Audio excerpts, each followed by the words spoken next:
పైకి లీటర్లా కనిపించే ప్రతి ఆయిల్ ప్యాకెట్ లీటర్ కాకపోవచ్చు, కానీ ఫ్రీడమ్ ఆయిల్ ప్యాకెట్ లో మాత్రం ఖచ్చితంగా లీటర్ నూనె ఉంటుంది. అందుకే క్వాలిటీ క్వాంటిటీ కరెక్ట్ గా ఉండే ఫ్రీడమ్ ఆయిల్ ని కొనండి. ఫ్రీడమ్ ఆయిల్ అంటేనే నమ్మకం. కానీ అప్పటి వరకు ఒక హీరోగా ఉన్న చరిష్మా వేరు, ఒక్కసారిగా పార్టీ పెట్టి ముఖ్యమంత్రి అయ్యి ఆయన ఎలా ఉండేది సార్? అంటే ఇనిషియల్గా గవర్నమెంట్ని నడపగలరా నడపలేనన్న ఆ ఉద్దేశంతో భయంతో అది ఉండేదా, లేకపోతే లేదు కాన్ఫిడెన్స్ గా చాలా నేను గట్టిగా చేయగలను కాన్ఫిడెంట్ ఉండేది ఆయనకి? ఆయన చాలా క్విక్ గ్రాస్పింగ్ అండి ఆయనకి. అయితే అడ్మినిస్ట్రేషన్ అనేటటువంటిది ఆయనకి తెలియకపోవచ్చు.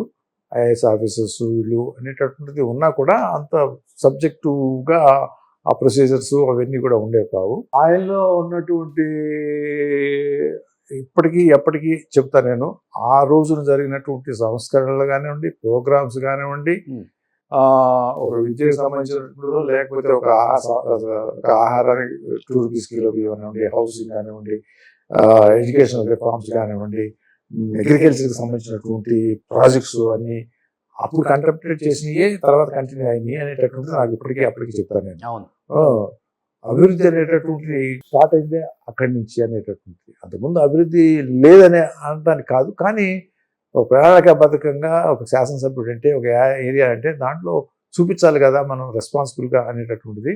దానికి అంతటికీ ఆయన కారణం ఏంటంటే right man in right place, selecting A IAS officer to put in a particular 2 రూపాయల బియ్యం ఉంది, ఒక ఆఫీసర్ కావాలి. హౌసింగ్ ఉంది, ఒక ఆఫీసర్ కావాలి. ఎడ్యుకేషన్ ఉంది, ఒక ఆఫీసర్ కావాలి. ఆయన నాదెల్ల సత్యం ఫాదర్ ఐఏఎస్ ఆఫీసర్, ఆయన ఎక్కడో బాంబేలో ఎక్కడో ఢిల్లీలో ఉంటే ఆయన తెప్పించుకున్నారు. అట్లనే అలా ఆఫీసర్స్ ఎక్కడెక్కడ ఉన్నారు అనుకోండి తెలుగు వాళ్ళు, సెంట్రల్ రాసి డిప్యూటేషన్లో తెప్పించుకునేవారు. ఆఫీసరు హానెస్టు, కరెక్టు, ఆయన తెలుసు అంటే సబ్జెక్టు లేకపోతే ఆ ఇంటిగ్రిటీ ఉన్న ఆఫీసర్ని ఆ ప్లేస్లో ముందు పోస్ట్ చేయడం అనేటటువంటి ఫస్ట్ ప్రయారిటీ.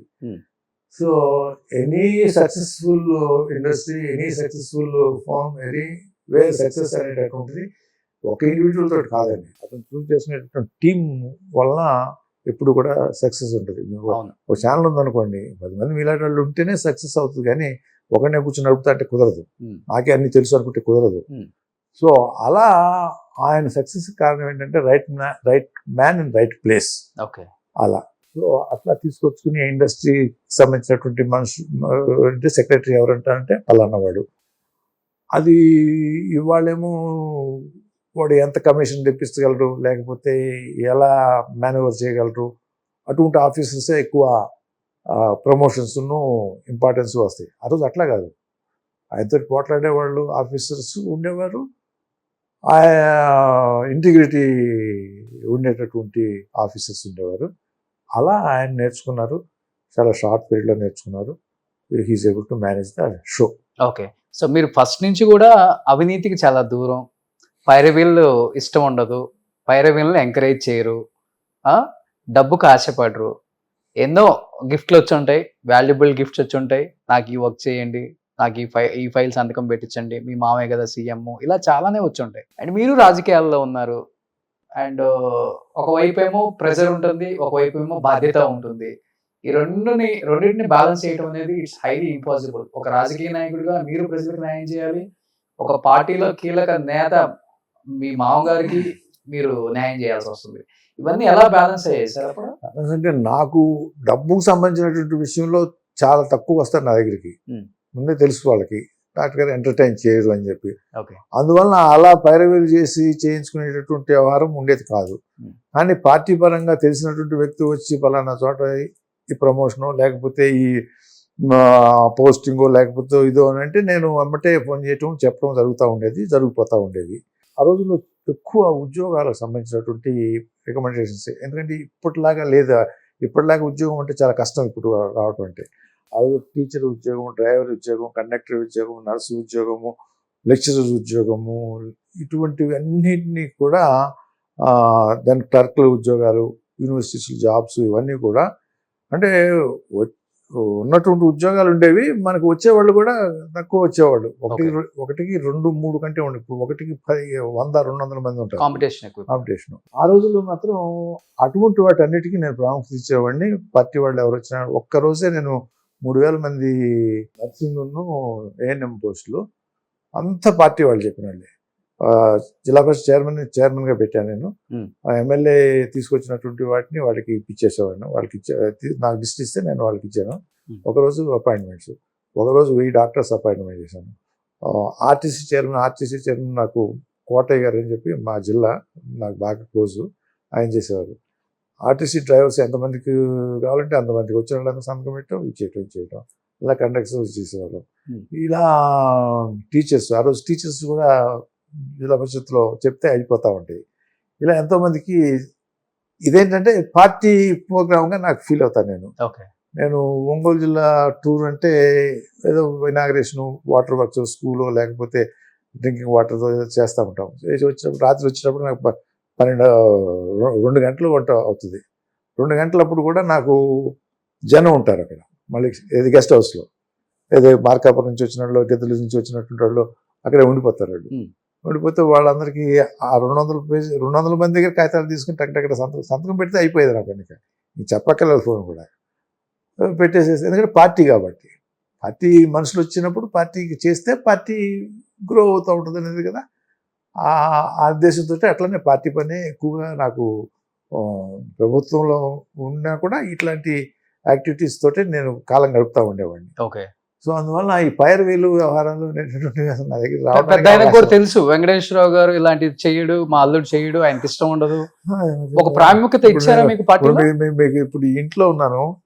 ఈ ఇంట్లో ఉండే బదులు నాకు 1500 గజాలు 100 రూపాయల గజంకి నేను జూబ్లీస్ లో ఉండేది. నాకు ఉండేది 1500 గజాలు ఉండేది రోడ్ నెంబర్ 10లో. అది రాగానే అది కొనుక్కున్నాను అనుకోండి.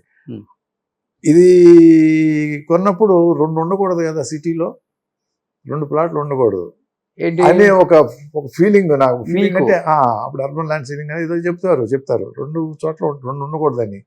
ఏమంటే అది డిస్పోజ్ చేసి 100 రూపాయలకి ఇచ్చేసేసాను. అది ఇచ్చేసి ఒక దాంట్లో ఒకటే ఉండాలి మనకి, ఇది అర్బన్లో ఎక్కువ ఉండకూడదు అని చెప్పి. ఆ రోజు ఎక్కడ కావాలనుకుంటే అక్కడ ఎకరాలు కొని ఉండేవాడిని. చేయలేదు మనం. మీకంటూ మీ పేరు మీద ఈ ఇల్లు అండ్ మీ కారంచేడిలో ఆ ఇల్లు తప్పితే ఏం లేదంక? అంటే మా ఫాదర్ ఇచ్చినటువంటి పొలాలు అవి ఉంటాయి అక్కడ. అవి కూడా ఊళ్ళో తక్కువ, సీలింగ్కి వెళ్ళిపోయినాయి చాలా వరకు.